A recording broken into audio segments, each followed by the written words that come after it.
Hola, hola, queridos amigos, gracias por acompañarnos una semana más con su programa Conectados con Agricultura a través de la 92.1 para la región metropolitana, una amplia red de emisoras a lo largo del país y por supuesto también en la señal 31 y 841 de GTD Cable y Telefónica del Sur, que se retransmite el programa a las 20 horas. Saludamos como todos los lunes a Pepe Out, parto por la antigüedad. Por mucha antigüedad, mucha antigüedad, y Guillermo Ramírez. ¿Cómo están, mis queridos amigos? Buenos días, Chechito. Hola, Pepe. Hola. Ya pronto a jubilarse, Pepito, así que por eso que hay que tratarlo con respeto. Tengo dos Twitter que les quiero leer, porque la verdad encuentro que cuando creíamos que habíamos tocado fondo, nos faltaba mucho todavía. Así que les voy a leer este Twitter de la diputada Pamela Giles. La verdad, necesito explicaciones, sobre todo que estamos frente a dos diputados acá. Nietitos dice, mañana lunes, por hoy día, votarán apuraditos el proyecto autopréstamo del gobierno en la Comisión del Trabajo del Senado. Fíjense especialmente cómo votan Carolina Goich y Juan Pablo Letelier. Negociaron dilatar votación de segundo retiro para el miércoles y avanzar con el proyecto de gobierno. La figura de los nietos en el Parlamento, ¿qué rol juegan? Porque la verdad, ella le informa a los nietos que se informen de esta votación. ¿De verdad creen ustedes que se puede hacer una nueva constitución con este tipo de amenaza? No es primera vez que la diputada Pamela Giles amenaza. La última amenaza fue al ministro Briones. Dijo, ahora vamos por el ministro Briones, y cuando el periodista le preguntó, ¿le van a hacer una acusación constitucional? No, mis nietos se van a encargar de él. ¿Qué significa eso en una democracia? Yo se lo pregunto realmente porque esto está llegando a límites inaceptables, y si empezamos como la parábola de la rana, a calentar el agua de a poquito, vamos a terminar todos cocidos sin habernos dado cuenta que se estaba hirviendo el agua. Sigo, porque esto no es lo único. El diputado Karim Bianchi, el presidente brazos cortos y manos largas es un psicópata ambicioso, inhabilitado para gobernar. Buscaremos su acusación constitucional por llevar al país a una crisis y veremos quién es el cómplice de este gobierno inhumano. Renuncia, segundo retiro de la AFP. Yo realmente, y miren este otro, por favor miren este otro. Ya pues, colegas diputados, evitemos la crisis y el dolor del pueblo. Hoy no existe derecha e izquierda. Defendamos al país de un presidente desquiciado, destitución ahora, manicomio o cárcel, pero la moneda no. Renuncia ya. Segundo retiro de las AFP. Yo al leer un ¿Ese también es Bianchi, el último? Sí, Bianchi. Ese es Karim Bianchi. Los dos son de Karim Bianchi. Los últimos dos. El primero es de Pamela Giles. Entonces, yo les pregunto de verdad, querido contertulio, ¿se puede hacer una constitución con este tipo de amenaza? O sea, si tú no piensas como yo pienso, yo te amenazo que te van a ir a hacer no sé qué cosa, porque no lo define muy bien, pero mis nietos se van a encargar de ello, o nietecitos, preocúpense de la votación. Yo no conozco la figura de los nietos en la Constitución ni en el Parlamento. O sea, que este es un brazo armado de una diputada. Entonces, si no reaccionamos, pero en masa, frente a este tipo de amenaza, estamos hasta el loli, con todo respeto, que me merezca el loli de esos lolis de dulce, por si acá, para que no piense mal usted. No, de verdad, ya esta cuestión ya rayó en la estupidez. Yo realmente no entiendo cómo pueden votar en libertad los diputados, independientemente que tengamos cada uno una opinión, que si un proyecto es bueno o es malo, si el gobierno se pisa la cola al presentar un proyecto que es inconstitucional, una alternativa al proyecto inconstitucional. Independientemente de eso, yo ahí no me voy a meter porque cada uno puede tener su opinión. Yo siempre he dicho que creo que el retiro del 10% es malo para el futuro de la gente y tendría que haber una alternativa, y como no la ha habido, ha resultado ser bueno, al final de cuentas, entre comillas, bueno en el corto plazo, para atender las necesidades de corto plazo, pero sin lugar a dudas esto va a ser un tremendo problema para las pensiones a futuro. O sea, no me gustan los proyectos, me hubiera gustado una alternativa distinta, y frente a lo que se viene, que es evidente que va a ser aprobado el proyecto por la popularidad que tiene y como hoy día el populismo es el que trabaja, el gobierno sale con un proyecto alternativo, de tal modo que focalizar un poquito el retiro y que paguen impuestos los que tienen más plata. Malo igual, pero menos malo que el otro, es mi opinión, pero presionar de esta forma, Pepe, yo creo que no es aceptable. Está juntando tres conversaciones y que tienen cada una su trato diferente. Una son las injurias, ¿eh? Y lo de Bianchi es derechamente injurioso. Y creo que la manera de abordar ni siquiera a la autoridad, a cualquier persona de esa manera, me parece a mí que es inaceptable. Y si además se trata de la figura del presidente de la República, ¿ah? Cualquiera sea tu ideología, cualquiera sea tu parecer, manicomio o cárcel, me parece francamente, y yo creo que el presidente debiera, por supuesto, querellarse por injuria, porque las cosas tienen su límite. Lo segundo, a mí no me preocupa en lo más absoluto. Fíjate que hay diputados que después de cada votación cuelgan a los supuestos responsables de que haya ocurrido determinada cosa. Y yo, por supuesto, he estado varias veces en ese listado. Pero a mí me preocupa en lo más mínimo. Yo al revés, yo le tomo foto a la votación y yo digo, mire, estos son los diputados de izquierda que votaron contra ponerle impuestos a las personas de altos ingresos cuando retiren. Porque a mí no me preocupa que se exhiba mi votación. Y yo creo que ningún diputado debiera preocuparle que se exhiba su votación. Que los nietos, los hijos, los sobrinos, que todo el mundo vea lo que yo voté. Si el problema no es Pamela Giles diciendo pongan atención al voto de no sé quién. El problema es no sé quién condicionando su voto a la supuesta opinión o juicio que va a tener el otro. Hay dos problemas. Porque la transparencia, Checho, ese es uno. La transparencia de los votos debe ser total. Pero si esto no la se gente trata de debe saber, transparencia, gente debe saber, y los que están electos debemos ser capaces de defender nuestros votos y nuestras convicciones. Si no, ¿para qué estamos ahí? Pepe, yo no he dicho que los votos no sean transparentes, deben ser públicos y todo el mundo debe saber cómo vota la gente. Pero esto tiene una característica de amenaza. O sea, lo que dice, pongan atención no. Pero léelo de nuevo, Checho. No es lo mismo que el gallo que dice te voy a incendiar la casa. Escúchame, yo sé que la diputada Pamela Giles es tu amiga y me parece que hay un grado cualquiera de sea. Si mi tema no es Pamela Giles, hombre, mi tema es. Lo hace la Vallejo, Cariola. Yo no combato eso. A mí no me interesa que publiquen mi voto porque yo lo publico, porque yo tengo que publicar mi voto, es mi responsabilidad explicar por qué voté lo que voté. Si tengo un voto vergonzoso, perdóname, no merezco estar ahí, pues. Sí, pero espérate, esta misma diputada que viene de la farándula y que ha farandulizado la Cámara de Diputados, ¿no es cierto?, como una estrategia, hace días atrás, te vuelvo a repetir, hizo una amenaza. Van a ir mis nietos por él.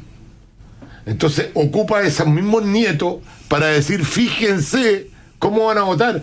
Es muy distinto de decir, los invito a que vean las votaciones para saber quién está con el pueblo, quién no está con el pueblo, da lo mismo. Pero nietecitos, a los mismos que lo iba a mandar a ir por Briones, ¿no es cierto? Pareciera ser que un batallón que ella tiene como un ejército propio, y si tú empiezas a leer la respuesta que hay, dinos dónde vive para irle a incendiar la casa. Le contestan los nietos, Pepe, entonces no Bueno, pero es otra- A ver, pero es que aquí claramente... no me hable que es una cosa transparente. A ver, aquí por la persona por la que viene y el lenguaje que usa, yo interpreto las palabras de Pamela Giles como un intento de intimidación. Para mí no hay ninguna duda de eso. Pepe tiene razón, nuestros votos tienen que ser públicos, que en el fondo tiene que haber transparencia en ese sentido y nadie debe sentirse No hay duda de eso. amedrentado por el hecho de que le publiquen los votos. Pero acá no es que Pamela Giles haya dicho, mira, sí votaron en un acto ex post. Lo que ella hace es hacer un tuit ex ante. Exacto. Y la lógica de ese tuit ex ante es obviamente amenazar. Es presionar para presionar, que voten, es porque si no intimidar. la gente Entonces, los va a repudiar. claro, porque si no lo haría después. Diría, mira, sí votaron. Pero lo está haciendo antes. Y claro, ahí las dos cosas son reprochables. Por un lado, empezar a intimidar a los parlamentarios para que voten de una manera específica. Y la otra es que los parlamentarios nos dejemos intimidar. Ahí las dos cosas están mal. Pero recordemos que Pamela Giles es una persona que se ha puesto capuchas en el Congreso, se ha puesto las otaku, que son en el fondo un tipo específico de personas que han salido a destruirlo todo. ¿Qué dijiste? No entiendo. ¿Se ha puesto qué? No, capuchas. No, pero después Es que dijiste hay distintos que... tipos de capuchas para distintos tipos de manifestantes. acciones. ¿Cuál fue la que dijiste al final? No sé si se llama utaku o otaku. Que es una específica que tiene como unas orejitas. El chanqui debe ser otaku, Ahí es ¿cómo donde se llama la- lo que usan? Otaku. Otaku. Otaku. Dice. ¿Otaku? Ya. Entonces, en el fondo, lo que trato de decir es que ella nunca ha condenado la violencia. Siempre ha hecho alegoría de las personas que se manifiestan violentamente y les ha hecho gestos a ellos. Entonces, cuando tú tienes una persona que al final del día ha legitimado el uso de la violencia, nunca la ha condenado y hace este tipo de tweets, uno no tiene que ser un genio para darse cuenta de que acá hay un intento de intimidación. El resto es buenismo o es ingenuidad, creo yo. Y en el caso de Bianchi, creo que ese tuit es lamentable. Él no se da cuenta y de verdad no se puede dar cuenta porque eso no haría el daño que le hace a la institucionalidad. De verdad es patético, es lamentable. Yo creo que Karim Bianchi es un parlamentario al que le queda grande el poncho. No sabe la responsabilidad que tiene sobre sus hombros. Ese tipo de lenguaje y la forma de dirigirse al presidente de la República, sea el color que sea, es francamente inaceptable. Y yo diría exactamente lo mismo que estoy diciendo respecto a un parlamentario de derecha que el día de mañana se refiere así a un presidente de izquierda.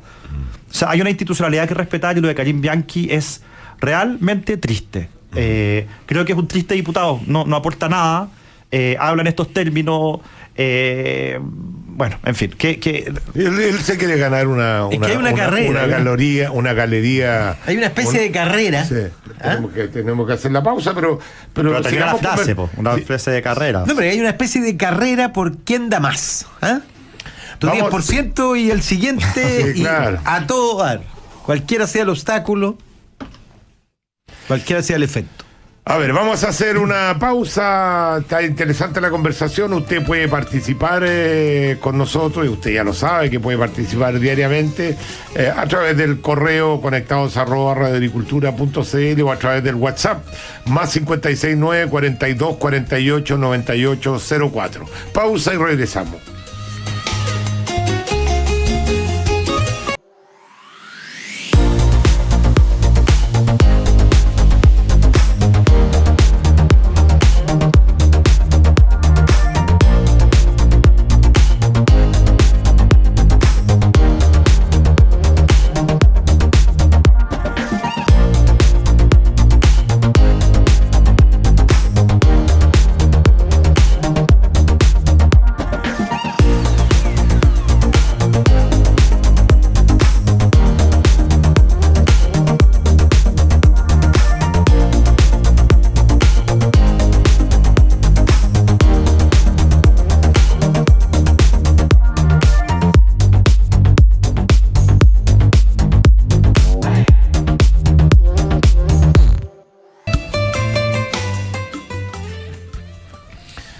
Mire, déjenme contarle algo a propósito, me lo mandó un amigo.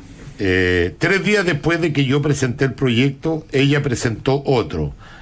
La insólita historia de cómo Pamela Giles se apropió del proyecto del 10%. Una copia idéntica al del primer retiro, no le cambió ni una coma. Mira, yo quiero ser la autora, me dijo, relata al libro el diputado Karim Bianchi, independiente, autor del proyecto de ley que ayer se aprobó en la Comisión de Constitución del Senado. Quien quiso sacar en provecho electoral fue Pamela Giles, cuenta al libro el diputado Karim Bianchi, independiente. El representante Magallanes es el autor del proyecto de ley sobre el segundo retiro del 10% de fondo de la AFP, pero una serie de episodios, luchas de poder, búsqueda de protagonismo han dejado al parlamentario independiente en segundo plano, mientras Giles se encumbra en las encuestas, según cuentan desde la Cámara, gracias a un 10% que no le pertenece. Bueno, o sea, veo que están los dos cortados con la misma tijera. Pero es bien ridículo eso, muchachos. Si el segundo retiro del 10% es la copia fiel del primero. Claro, claro.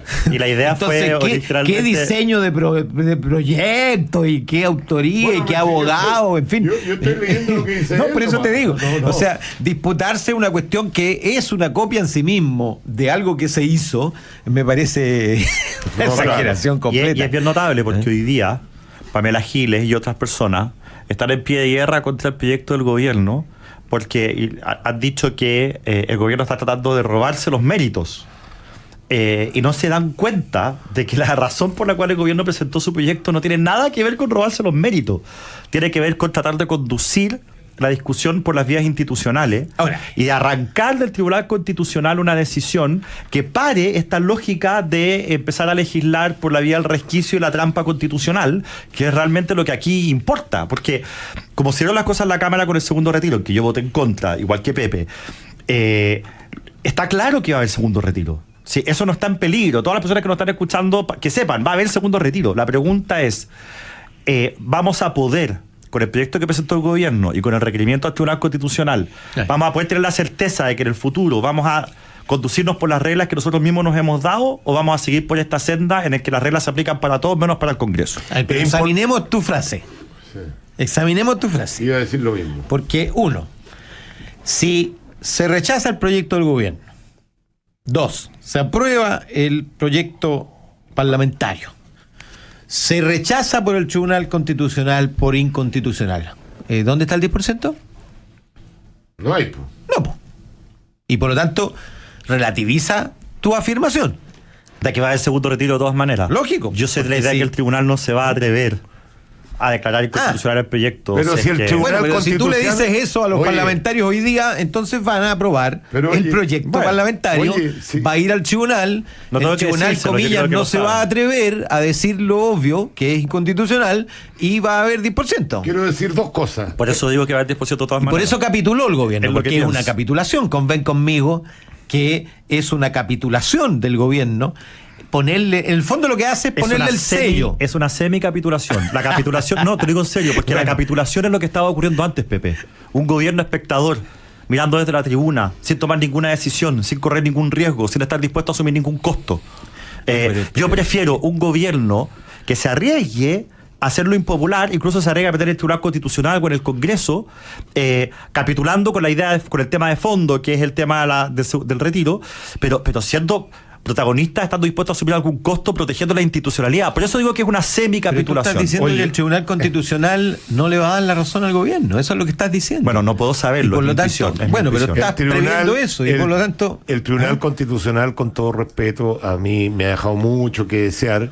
Yo siempre he creído que es importante tener un Tribunal Constitucional que haga la pega, pero después del fallo del diputado Urrutia, donde no le impone ningún tipo de sanción, a mí me Gutiérrez. parece- Te tengo que corregir. Sí, Gutiérrez. Es que hay una diferencia Me cambia- sí. total, no sé cómo decirlo, del 100% Pero entre Urrutia y Gutiérrez. Sí. los tiene acoplados. Sí, los tengo acoplados.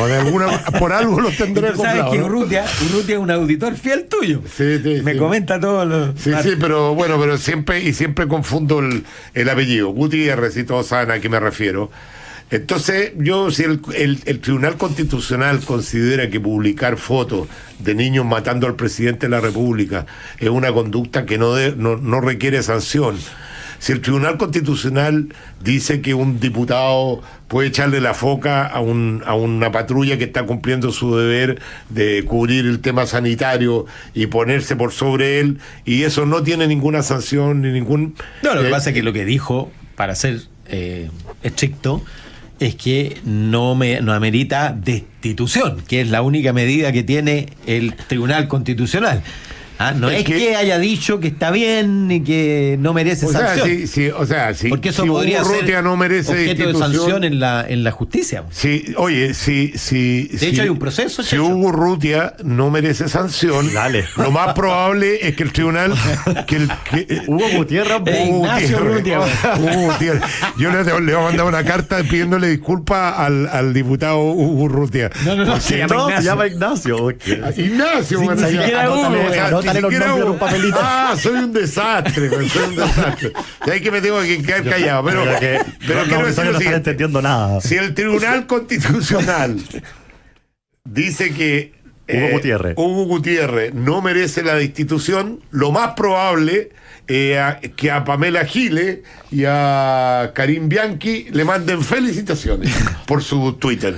No tengo ninguna duda de aquello. Déjenme explicarle algo a la gente, porque aquí no va nombre implícito, entonces no me voy a equivocar. ¿Por qué existe esta medida de que el Ejecutivo es el único que puede hacer iniciativas parlamentarias que impliquen fondo?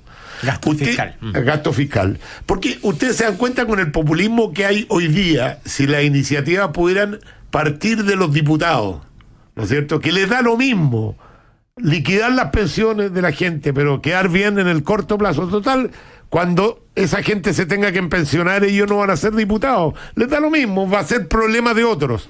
Imagínense la cantidad de iniciativas que implica fondo podrían hacer los parlamentarios. No hay manejo fiscal posible. Las finanzas fiscales serían a la punta del cerro. Por eso que existe esa norma, y una norma que hay que respetarla. Podría ser que, oye, no, pero es que en este caso en particular hay una pandemia. Siempre hay una justificación para sacar fondos fiscales. Entonces es muy importante que esa norma se siga respetando, sea Michelle Bachelet mañana la presidenta, sea Daniel Jadue, sea Sebastián Piñera. Quiero decir, sea alguien de derecha o de izquierda, alguien tiene que tener el control del gasto. Es como en una casa, que el papá el que recibe todos los ingresos, qué sé yo, y los distribuye, o la mamá los distribuye. Pero si todos los hijos, todos los que viven en esa casa, hay una cajita donde tienen guardada la plata que ganaron todo, y todos tienen derecho a sacar plata de esa caja. ¿Quién va a guardar plata para el arriendo? ¿Quién va a guardar plata para la comida? ¿Podría uno sacar para las necesidades que él quiere o no? Ahora, democraticemos un poco la figura, porque probablemente los hijos y la señora y el marido van a tomar una decisión colectiva. Y eso es lo que se hace en la sociedad, porque tampoco el Ejecutivo puede gastar lo que quiere. Se aprueba el presupuesto. Se aprueba un presupuesto. Se aprueba, por cierto, pero las iniciativas que implican gasto fiscal son de exclusiva potestad del Ejecutivo. Eso es muy importante. Tú sabes que hubo una época, Checho, en que el Parlamento otorgaba pensiones de gracia. Y efectivamente eso cambió justamente por el exceso en la entrega. Imagínate antes de la campaña, que los diputados pudieran entregar pensiones de gracia. Sí, pasa por el tema que decía Checho, de que el Parlamento tiende a ser más populista. Por eso esta es una regla que está en todos los países del mundo. Hay en algunos lugares donde está minorado, donde se le entrega un porcentaje del presupuesto al Congreso para que puedan disponer de él, pero esta regla de que el gasto de iniciativa del Ejecutivo existe en todos los países del mundo, porque es el que tiene la administración financiera del Estado. Pero no solamente está el tema del populismo, Checho. Asumamos que hay un parlamento que no es populista y que las personas son serias. Cada parlamentario tiene su fetiche, entonces hay unos que dicen, no, acá hay que invertir mucho en educación, y otros hay que en los adultos mayores, y otros... Es cosa de ver la cantidad de peticiones que se le hacen al presidente o al ministro de Hacienda a puertas cerradas.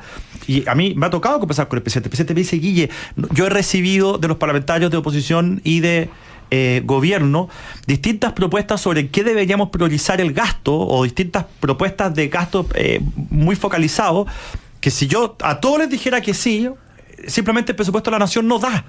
Entonces, al final del día tiene que haber alguien que priorice. Gobernar es priorizar. y en eso se tratan las campañas, y se tratan las leyes de presupuesto, y se tratan los programas de gobierno. Gobernar es priorizar, y por lo mismo eso se le entrega al presidente de la República. Si no, esta cuestión sería un desastre. Voy a leer un mail. Irene Ávila dice: querido Checho, siempre escucho tu programa. Este año he tenido muchos sentimientos encontrados. Con mi esposo somos independientes y por temas de pandemia tuvimos que reestructurar nuestro servicio. Lamentablemente no hemos podido arribar y cada día es más difícil avanzar. Este segundo retiro nos ayudaría bastante. Lamentablemente, como familia y agregando el apruebo, nos hemos visto en la opción de emigrar de este país y no somos los únicos. Nuestro círculo cercano piensa lo mismo. Saludos, Irene. Yo no estoy de acuerdo, Irene. Yo creo que las peleas hay que darlas aquí adentro. Si usted piensa de una determinada forma y tiene un estilo de vida y quiere un determinado país, irse del país significa entregarle a los que no piensan como usted el país y que hagan lo que quieran con el país. Yo creo que uno tiene que defender sus convicciones desde aquí. Por cierto, a todos nos baja la tentación de decir: si la Pamela Giles es la política mejor evaluada según la encuesta CADEM, estamos, o sea, no nos queda mucho, sí, porque es la gente la que evalúa, ¿no?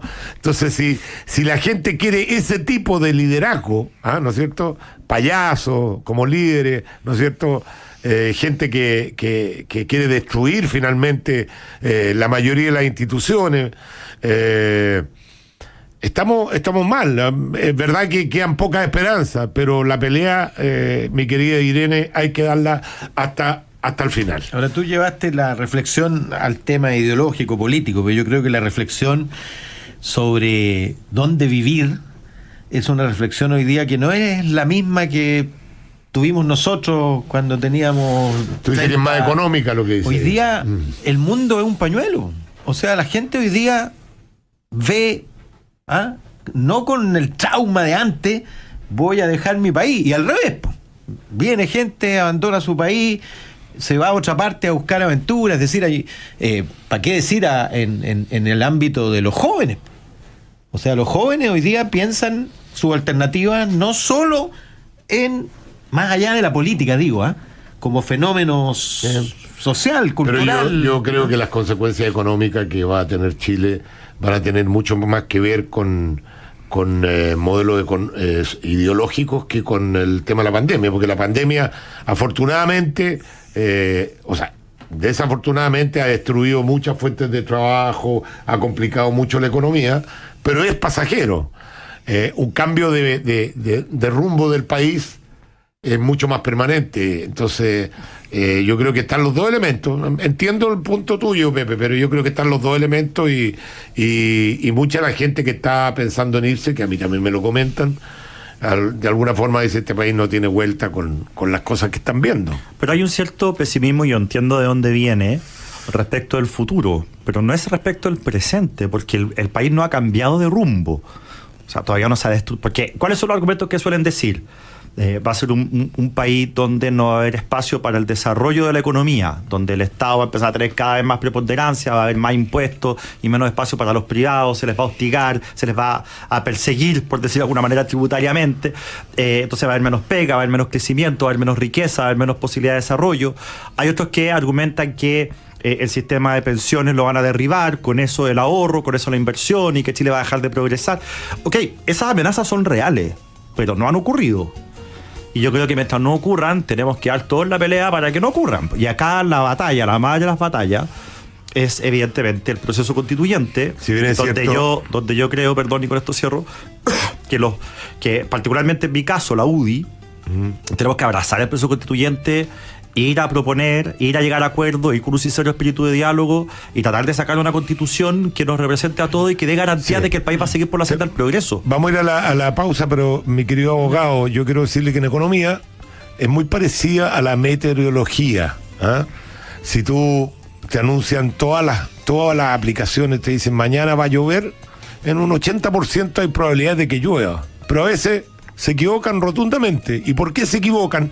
Porque son millones de variables que funcionan en la meteorología que van cambiando dinámicamente. En economía pasa más o menos lo mismo. Tú dices, pero no ha cambiado. Pero cuando tú tenés todos los antecedentes que para allá va la cosa, en un 80% la probabilidad que vaya para allá va a ser así. Es que te quiero en un punto. Sí. Que esto no es un tema económico, este es un tema político.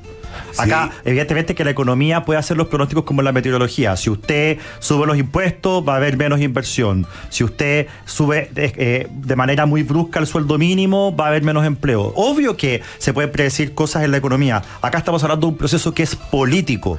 Y por lo tanto, no son los economistas los llamados a predecir lo que va a pasar. No, si no es eso lo que está diciendo. Pero la política es más predecible incluso que la meteorología y que la economía. A ver, porque la economía. Explícamelo a la vuelta, porque me interesa. La economía, Checho, de pronto tú puedes controlar todas las variables, viene una variable externa y te hace mierda, como se dice. Bueno, en cambio, aquí el factor decisivo es la voluntad de las personas. Así es. Sí, pero yo te voy la voluntad de las personas. Y yo quería comentar una sola cosa a propósito de la Academ, que más allá de la presidencial y todo eso, lo más relevante que entrega, fíjate, es la importancia que los chilenos le están asignando a la elección de constituyentes. Consideran que es la elección más importante del futuro próximo. Y yo coincido completamente con Yo ello. también. No, yo también. Eso va a ser fundamental. Vamos a la pausa y regresamos.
A ver,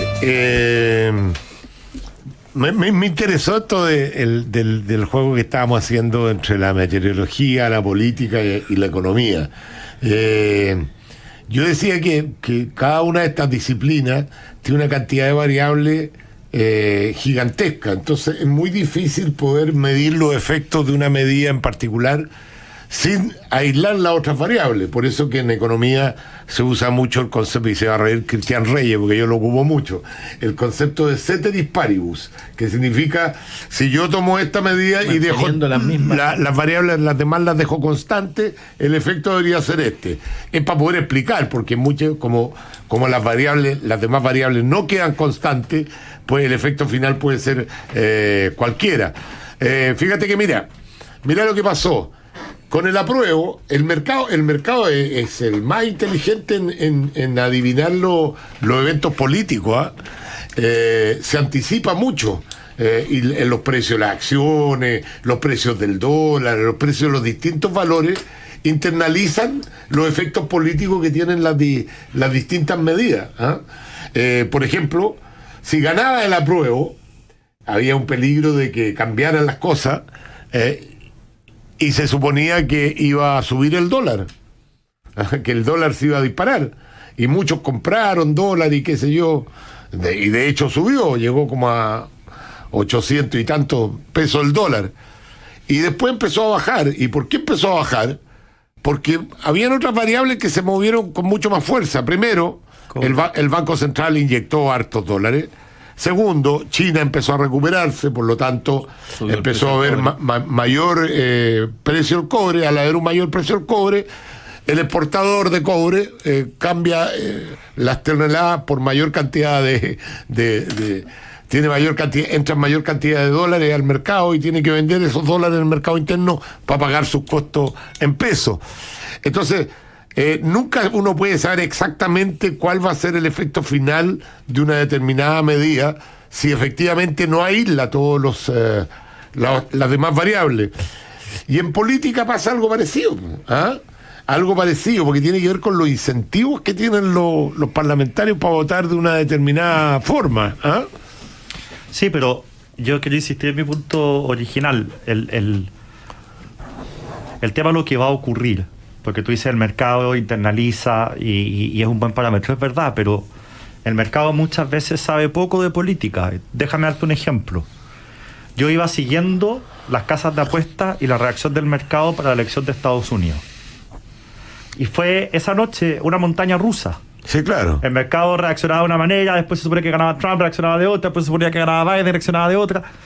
Entonces, el mercado está sujeto a lo que ocurra en política. Y el mercado no tiene mejores herramientas que nadie para predecir lo que pasa en política. Tú tienes mucho mejor, porque sabes de política, Checho. Tú tienes muchas más herramientas para predecir lo que va a pasar en política. En el caso de la constituyente no sabemos. Si tú me preguntabas a mí en el plebiscito, yo estuve por el rechazo, Pero yo te decía... ¿Tú crees que las grandes empresas no tienen políticos en sus directorios justamente para que le den una visión? Te sorprenderías de las conversaciones que yo he tenido con personas vinculadas a grandes empresas que me dicen lo que creen que va a pasar y uno se agarra la cabeza a dos manos y dice, ¿de dónde sacaron eso? Es una locura el nivel de ignorancia. Bueno, pero la empresa seria, si tienen asesores son malos. No, las empresas serias buscan asesores que efectivamente le den una visión, o sea... Pero déjame terminar con este punto. Si tú me preguntabas a mí antes, yo te decía, una de las razones por las cuales estoy por el rechazo es porque veo mucha polarización y no veo la razón por la cual en una asamblea constituyente la cosa vaya a ser distinta. Pero si tú le preguntabas a Pepe te decía, oye, en la constituyente va a haber una gran mayoría moderada que no va a poner en peligro, por ejemplo, la autonomía del Banco Central. Entonces, Pepe mira el proceso con optimismo. Yo no lo miro con tanto optimismo. Entonces, bueno, ¿a quién le hace caso el mercado? Yo espero, y voy a poner todo de mi parte, porque como decía Pepe, este es un tema de voluntad, para que se cumpla el pronóstico de Pepe, no el mío. Voy a poner todo el empeño. Todos queremos eso. Pero al final del día, no lo sabemos. Y los que sean más aversos al riesgo reaccionarán como si yo fuese a tener la razón, y los que sean menos aversos al riesgo se arriesgarán con Pepe. Ahora, tú conoces la expresión wishful thinking. Sí, claro. Es decir, el deseo de que las cosas salgan de determinada manera contribuye decididamente a que salgan de esa determinada manera.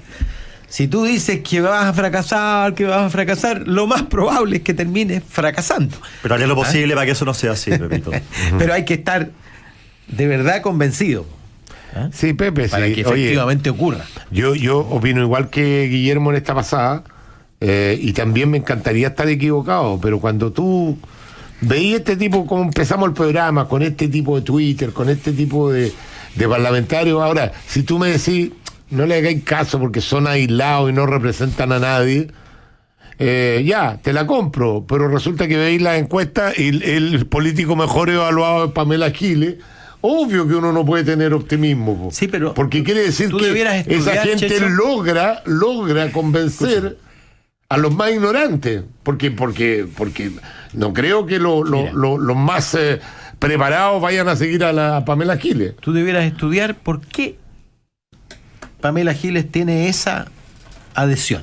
Por lo populista que es. Y debiéramos estudiarlo, porque no es simple. No es tan fácil, Checho. Primero porque su apoyo, Checho, es transversal. De gente que se identifica con la derecha, con el centro, con la izquierda, y la mayoría que no se identifica con ninguno. En la izquierda, Jadwe le gana lejos, pero pierde en el electorado independiente, ella arrasa. Luego, no es que la gente que la valore positivamente por su ideología, por su radicalismo político en algunos aspectos, porque ella es de un pragmatismo probado, lo sabe bien Guillermo, y busca penetrar en los otros ámbitos. Tiene una bancada en RN, Pamela Giles. Sí, claro. Tiene una bancada en RN y un puñado también en la UDI, una cabeza de playa en la UDI. Entonces, la Pamela Giles es un fenómeno que hay que estudiar en serio, porque si uno simplemente la mete por eso, por sus nietos y qué sé yo, no entendería que. Pero fíjate que en el panel que hizo CADEM respecto para el Mercurio, que salió ayer publicado, en todas las hipótesis de segundas vueltas, la única que le gana a todos y empata con Lavín es Pamela Giles. Oye, quiero decirte, no tenemos que ir a las noticias, pero te quiero decir que hoy día en la mañana, conversé con un alto, una alta autoridad de este país porque yo le mandé el Twitter, le dije, ¿qué significa esto? Y me dijo, esa loca, no sé, me contestó de esa forma. No me pidan nombre porque no los voy a dar. Y le dije yo, le contesté. ¿Pero quién es? Y yo le contesté, no la tomes por loca. A la Pamela Giles y su esposo o pareja, no sé si esposo. Pablo Maltés están siguiendo una estrategia claramente definida. Pamela Giles no da un paso sin que haya sido estudiado. Todos creen que la farandulera, que efectivamente usó la farándula para que la política hoy día es mitad espectáculo. Sí, claro. Y ella es la que mejor entendió eso. Pero ella y es 2/3 redes sociales. Y entonces ella usa las redes sociales de una manera que nosotros no. Sí, pero no denigre el espectáculo, porque el espectáculo es una cosa y la farándula es otra. Vamos a hacer la pausa noticiosa. Si metía a toda la gente que practica el espectáculo, que trabaja en el espectáculo, lo estáis ofendiendo, porque farándula es una cosa, espectáculo es otra cosa. Vamos a las noticias, no se mueve nuestra sintonía, volvemos con sus opiniones, con su WhatsApp y con su Twitter, etcétera, etcétera.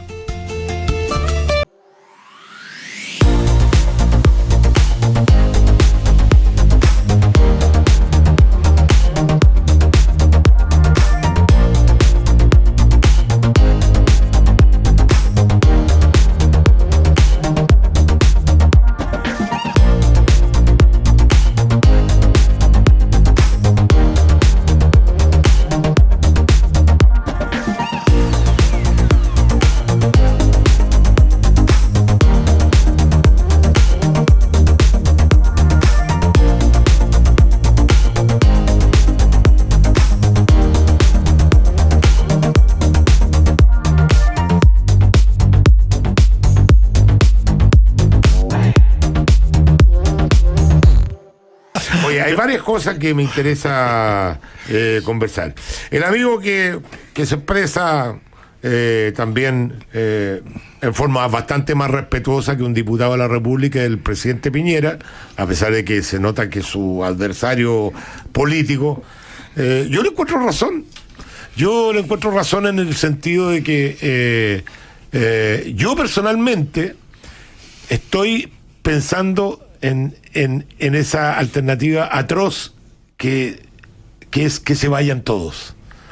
A mí no me dan el ancho los parlamentarios, estoy hablando en general, porque pucha, si fuera así no tendríamos aquí dos parlamentarios de lujo como es Pepe Audi y Guillermo, y no porque están aquí justamente por eso, porque yo creo que son de los rescatables, y hay bastantes más que son rescatables. Pero yo creo que el Parlamento como institución no ha dado del ancho para nada. El Ejecutivo menos, porque el Ejecutivo es el que conduce, no ha sido capaz de conducir ni siquiera sus filas, no votan ni siquiera cuadrados, votan separados. Eso está claro que el presidente en esta pasada la verdad ha dejado mucho que desear. Así que estoy plenamente de acuerdo. Los tribunales, ¿para qué decir? Soltaron a las únicas dos personas que tenían presa por los incendios de las estaciones del metro. Están los videos, están los WhatsApp que lo implican, y el juez, no sé, que las pruebas no habían tenido una continuidad en no sé qué cosa, en realidad, la señal que mandó ese juez. Yo, si estuviera en mí, al día siguiente despido a ese juez. Porque la falta de criterio, si aquí hay que mandar señales, decirle a la gente, señor, usted va a cometer un crimen, como es quemarle una estación del metro a la gente más vulnerable, que es la que ocupa el metro, y le hace un daño a millones de personas, usted debe pagar sí o sí, y lo dejan libre. Ese juez, el juez del caso Bomba, que no le gustaron las pruebas y finalmente soltó a los delincuentes y se fueron a España a poner una bomba en una iglesia. Y esos jueces no pagan ni un pato por sus malas decisiones y por su falta de criterio. Así que yo creo que hoy día, la verdad, hay una crisis institucional generalizada. Por eso que yo creo que hay un peligro de que de repente la población salga a la calle, como salieron en otro país, a decir que se vayan todos. Lo que pasa, Vale, Pepe. sí, lo que pasa, Checho, es que esa expresión y esa frustración y esa voluntad tiene mecanismos institucionales, democráticos, consignados para expresarse. No, se van a ir, escúchame, se van a ir todos los que la gente quiera que se vayan. Además de los que cumplieron 3 periodos en el Congreso porque pasamos una ley para que no pudieran ir a la reelección. Pero todo el que la mayoría de la gente quiera que se vaya, se va a ir. El que no tenga votos se va a ir. Con este sistema no es así, Pepe, no es así. O sea, por Porque supuesto al final, que tú no sabes se van que a con ir, este sistema los obviamente, incumbentes, no se van a los ir, más conocidos. escúchame, no se van a ir todos los que tú quieres que se vayan, porque hay gente distinta y cada grupo de gente tiene sus propios. Algunos querrían que se fueran estos, otros querrían que se fueran estos otros, y eso es la sociedad. Pero escúchame, tenemos elección el 11 de abril para elegir los constituyentes, para elegir alcaldes, para elegir concejales y para elegir por primera vez gobernadores regionales. ¿Ah? Y por lo tanto es una oportunidad de premiar a quienes uno cree que son mejores que los que están. O validar al que está si uno cree que lo está haciendo bien. Y luego en noviembre, o sea, no falta nada. Estamos a un año de la siguiente elección.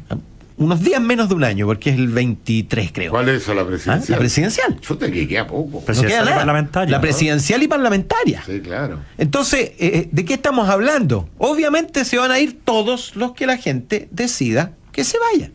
Y eso es lo natural.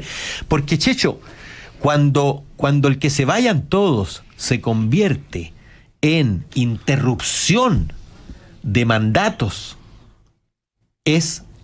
no tiene retorno. No tiene retorno. No, yo sé que es así. Como En el tú Perú, estás diciendo. en el Perú tenemos 5 últimos presidentes electos en la cárcel o procesados. Los 5 últimos presidentes electos en la cárcel o procesados. Y en este último periodo han gobernado 4 presidentes. 4 presidentes. En Brasil también, con las destituciones. Pero es que, Pepe, si el punto Imagínate aquí. para un ciudadano común y corriente, que se siente totalmente defraudado, se siente totalmente poco representado por sus autoridades. Partamos, mira, para que no parezca que es una cuestión ideológica. A mí el presidente Piñera me hizo votar por él porque presentó un proyecto de país que me parecía interesante. ¿Qué es lo que ha hecho de ese proyecto el presidente Piñera? Lo cambió entero, po. Entonces, ¿me siento representado por el presidente Piñera? Por supuesto que no, po. Me cambió las reglas del juego. Él me dijo, este es mi programa, voten por mí. ¿Qué es lo que ha hecho de ese programa? Nada, po.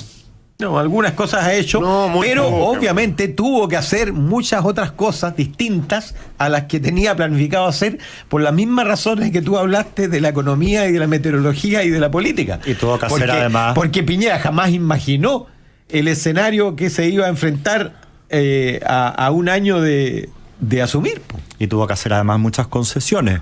Recordemos que al presidente le tocó gobernar como a ningún presidente le gusta gobernar, que es con minoría en ambas cámaras.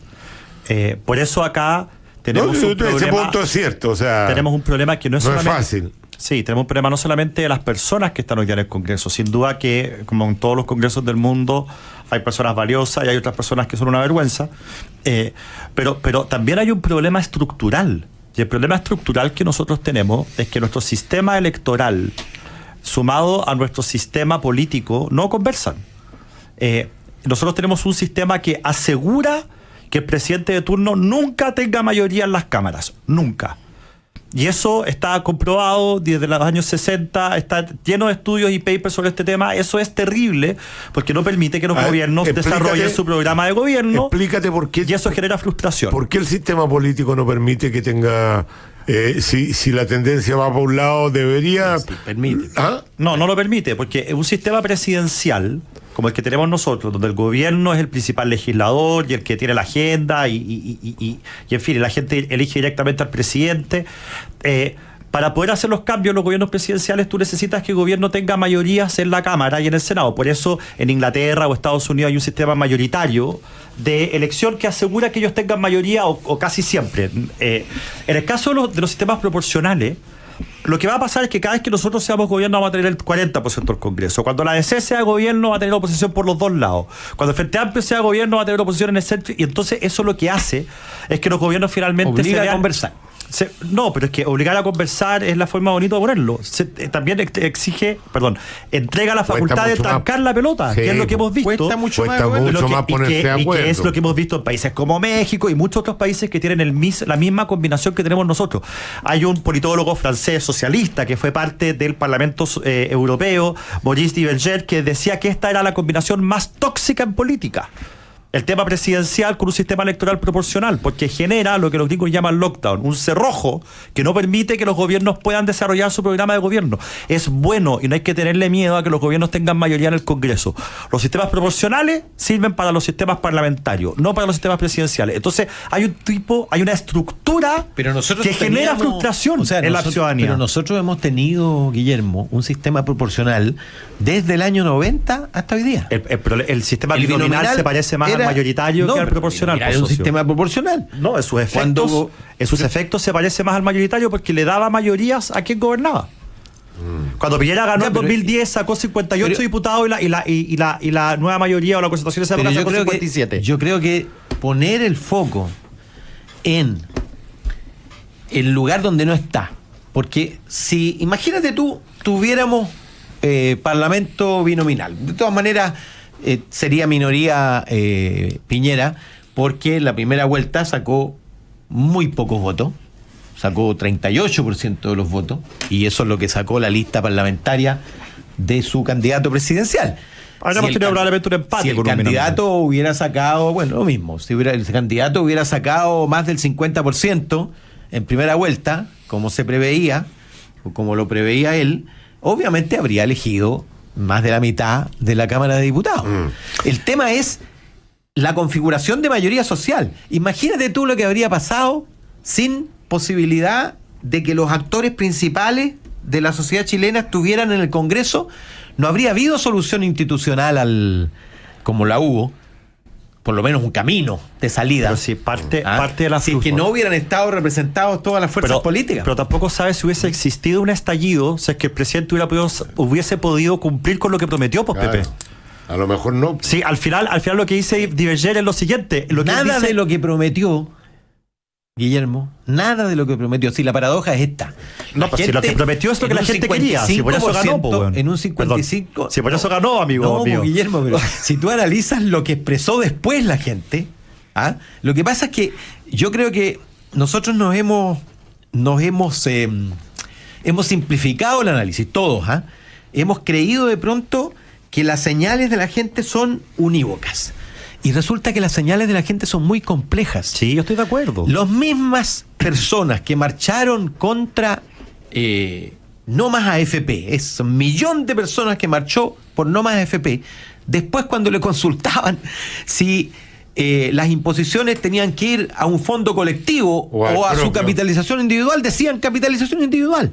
Las mismas personas que marcharon por la educación sin lucro de calidad, resulta que cuando con Michelle Bachelet hicimos la reforma, la gente, los apoderados de Maipú me decían, los mismos que habían marchado, me decían, pero mi hijo no puede ir con el hijo de la población vecina, que es más pobre. Y si desaparece el copago, va. Entonces, la gente es mucho más compleja y nosotros tomamos solo una señal. Sí, pero Pepe, una cosa, concédeme una cosa. Siempre es mejor que los gobiernos puedan cumplir con su programa de gobierno a que no puedan cumplir. Esa es la lógica de un sistema. Seguro. A nosotros nos pasó que no pudimos cumplir con nuestros programas, con el binominal. En un sistema parlamentario se crea mayoría para que se pueda lograr eso. La pregunta es tú tienes que lograr que en el Congreso exista una razonable mayoría del gobierno de turno. Hoy día la combinación que tenemos, yo sé que tú eres padre de la guagua, por eso no es un tema personal, Pepe. Si la pregunta que hay que hacerse, ¿hay mayor gobernabilidad con este sistema que con el sistema binominal? Hay mucho menos gobernabilidad. Yo creo que hoy día hay mucho menos. La pregunta que hay que hacerse es si hay menor gobernabilidad por eso o hay menor gobernabilidad por otras razones sociales que son muchísimas. Bueno, vamos a seguir conversando sobre este punto. A la vuelta también vamos a contestarle a la gente porque que habla tampoco nos dejaba hacer de Carabinero, porque a mí me ha llegado harta información, no la he podido chequear, por eso que no la quise tirar, que hay muchos carabineros que están presentando su baja, por lo menos 14 en regiones y algo así como 200 en la región metropolitana, lo cual me parecería muy grave, sobre todo si son buenos elementos. Vamos a conversar un poquito de eso. A mí me parece que fue una exageración declarar peligro para la sociedad a un carabinero que usó su arma en defensa propia. No creo que ese carabinero sea un peligro para la sociedad que vaya a salir a dispararle a la gente en la calle, no está loco ni nada, disparó a los pies. Conversemos un poquito de ese tema porque a raíz de eso también como que se identifica mal el problema de carabineros muchas veces y se toman malas decisiones. Vamos a la pausa y regresamos. Nos vamos, queridos amigos, gracias por su amplia sintonía en el día de hoy. Gracias, Guillermo. Amplísima. Sí, estuvo muy grande la sintonía hoy día. Se nota que la gente quiere tener buenos diálogos. Gracias a nuestros panelistas, no me estoy incluyendo yo en el nuevo diálogo. Patricio Olgueta, perdona, te voy a leer al final. Si un político participa en una empresa que regula, ¿no es eso un choque de intereses? Tu idea del capitalismo es ilegal, Checho. No, Patricio, te estoy diciendo que las empresas se asesoran por políticos ya retirados, que los tienen en sus ¿cómo que se llama? En sus directorios, qué sé yo, para tener una visión política. Es obvio que un político no puede ser director simultáneamente porque no puede ocupar otro cargo. Oye, yo quería comentar algo, pero se me fue, que quería preguntarle a Guillermo si no le parece complicado que el Estado chino tenga el 58% de la provisión de electricidad en Chile, porque a la hora que el Estado chileno tenga que... Mazo, pero mira a la hora que lo tiráis, a la hora que el Estado chileno tenga que multarlos, va a estar multando al Estado chino, principal socio comercial de Chile, güey. Oye, ¿qué posibilidad de hacerlo?